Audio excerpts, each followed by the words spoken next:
Hi, this is Annie Grace, author of This Naked Mind, and I am answering readers' questions. And today's a unique video because yesterday I sent out an email to my subscriber list asking for feedback on my upcoming e-course. I wanted to know what was the number one, number two things that they wanted me to absolutely cover. And there was tons and tons of great feedback, which is awesome. So thank you, everyone. But also, there was one question that came up a few times that I wanted to go ahead and try to address now, and absolutely we'll address it in more detail in the e-course. But on this live video, I thought it would be good. And the question is, I've read your book. It was going great. It was 6 months. It was 8 months. It was 2 months. And then something happened and I started drinking again and I feel stuck. What do I do next?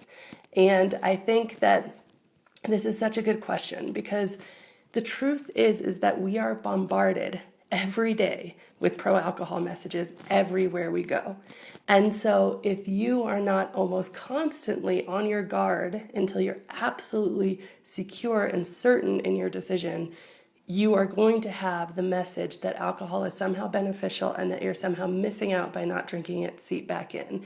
And so there's tons of things you can do to be on your guard. But most importantly is to pay attention. Don't think that the advertisement on the TV showing this beer that they make look really yummy doesn't have any effect on you. Watch the advertisement. Question, does that look good to me? Why does it look good to me? And then remind yourself what's really in that beer. You know, how it's going to just make you bloated and tired and make you want 10 more beers, and fast forward that to the end. So I'd say, first of all, it's not a one and done experience. It feels magical. It feels like a switch has turned on when you read the book and your mind has been changed and you look at alcohol and it has no allure for you. That is amazing. That's like amazing. And it's so easy to say, okay, well, great, and on with my life and leave it all behind. But the truth is that if you're not on your guard going forward, if you're not on your guard about everything surrounding you that's kind of giving you these messages that alcohol is important, especially in your social scene, then it can start to sound like a good idea to have a drink. And one of the most important things is like when it's faded. So when the memories of how miserable a hangover feels have faded, and then suddenly it doesn't seem like such a bad thing. I mean, people drink all the time. People talk about how great drinking is all the time, and it doesn't seem like such a bad thing once some of your personal memories have faded. I'd also say that, your path, this might be one of many times that you go back into this, but if you're drinking right now, be really aware the next time you drink. What is this doing for me? How is this good? How is this making me feel? Am I happy the next day? Don't be afraid of your feelings. And most importantly, don't get yourself into a shame spiral where you think you're not good enough, you're not important enough, you're not strong enough, you've done something wrong. All of that is false. And it's so important that this doesn't happen because as soon as you start to judge yourself, you start to think you're not deserving of a better, freer, more peaceful, happier, alcohol-free life. And that is one of the biggest tricks of addiction, is it tells you you're not worthy of anything better. And you are. And so that guilt, that shame, again, if you're feeling that, go into it and ask yourself, is this true? Is this true? Because it's not true.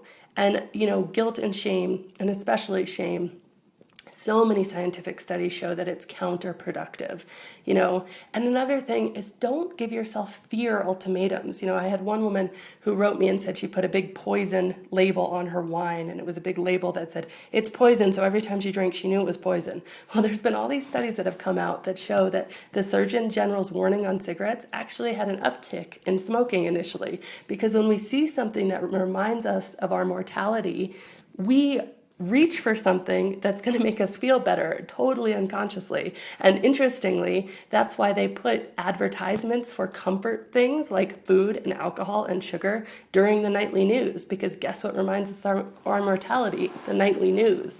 And so this is called neuromarketing, and people actually know that when you're reminded of your mortality or how bad or dangerous something is, or guilt, you will reach for something to erase that feeling. So those feelings of shame, they're totally counterproductive. I mean, you have to look at this. You're drinking. What are you learning? What is going on with you? And I think another thing to do is kind of take some time pull out a journal, piece of paper, and write down what is most important to you in your life. And carry that with you. And don't make it this fear thing like, oh, I'm such a bad person because I'm drinking, but my kids are so important. Make it like, oh, okay, I'm reminding myself what I'm doing this for. And I think that's really important. And, another important thing is, so you've changed your unconscious mind. A lot of people who read my book were only emotionally or psychologically addicted. They fell into drinking too much, but they were, there wasn't a lot kind of else to keep them in the trap. And so they read my book, they changed their perspective, and they're like, great, leave it behind. But equally, a lot of people, myself included, quit drinking, and then we realize, wow, we were self-medicating for some very specific things. For me, it was depression and anxiety, and I was self-medicating that away. And so I had to start to do the work to fix what was actually broken, to manage my stress in different and better ways, to start to exercise so that I was releasing the serotonin and endorphins so that I wasn't feeling so much depression. I had to go on this journey inward of self-knowledge to say, I'm not feeling good right now. I've made a commitment to myself today not to reach for that drink. So what is going on? And that was work. So do the work, begin the work, and look at it as such a gift, because I think this work to fix what's broken and to find things that are really, truly good, scientifically based, effective stress relievers. Americans especially, and I'm sure this is true for most of the world, the things we think relieve stress, the things we reach for to relieve stress, they include alcohol, sugar, television, internet, Facebook, and I think cigarettes. And the things that we say actually work to relieve stress are none of those things. And the things that we don't reach for, but actually are proven to work to relieve stress, include exercise, healthy social situations, movement, meditation. And so we reach for things that are called switches. It quickly switches our mindset. We can quickly dumb down our brain and stop thinking about that stressful thing by drinking ourselves into an oblivion. But what we need to reach for are seeds, things that plant, and over time, if you start a meditation practice or an exercise practice, can actually really bring you true lasting stress relievers. So, there may be work you need to do. And I think that coming to terms with that is amazing and terrifying and empowering all at once. And I'd say just realizing that this is part of the journey is incredibly important. If you don't feel like you can just say, okay, I'm never going to drink again, I would really recommend committing to a challenge. The guys over at 1 Year No Beer, they have a 30 and 90-day challenge that are fully supported. They also have a 1-year challenge. And the beautiful thing about going alcohol-free for a year, and you can do this for a year. I mean, you can do this. You are a strong person. You can do this for a year. Pick a date, say I'm going to do it for a year.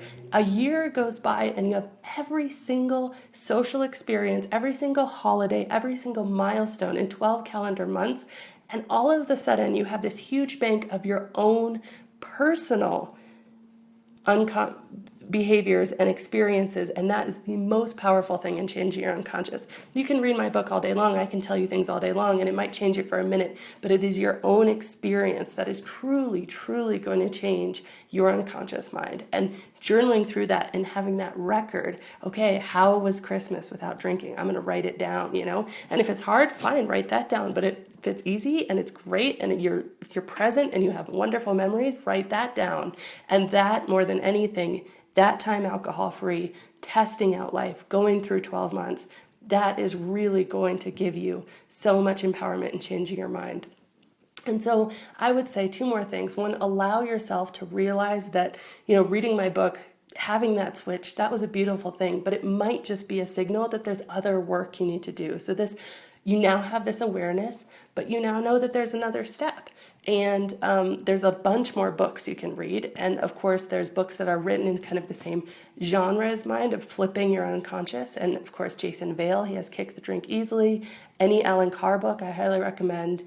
Craig Beck has a book called Alcohol Lied to Me. Those are all written in the same vein. There's also books called Integral Recovery and Recovery 2.0, which are about things to do after you sort of stop drinking to kind of do the work. And then, of course, I highly recommend Loving What Is by Byron Katie, and that's just about really digging into your thoughts and changing your thoughts, and that's a phenomenal book. It's not alcohol related, but one of my best, highly recommended books ever. And then one last suggestion is that we are social beings and we're habitual beings. And if drinking has been your habit, if drinking has been the thing that you've been doing every night for however long, then you need to replace that habit with something else. Now, if you do a 1 year no beer challenge, they're going to challenge you to do exercise. Also, if you're such a social person and you found this time at the bar, I would encourage you. I have a really good friend, and he told me, Annie, you know what really is powerful for me in my experience about AA?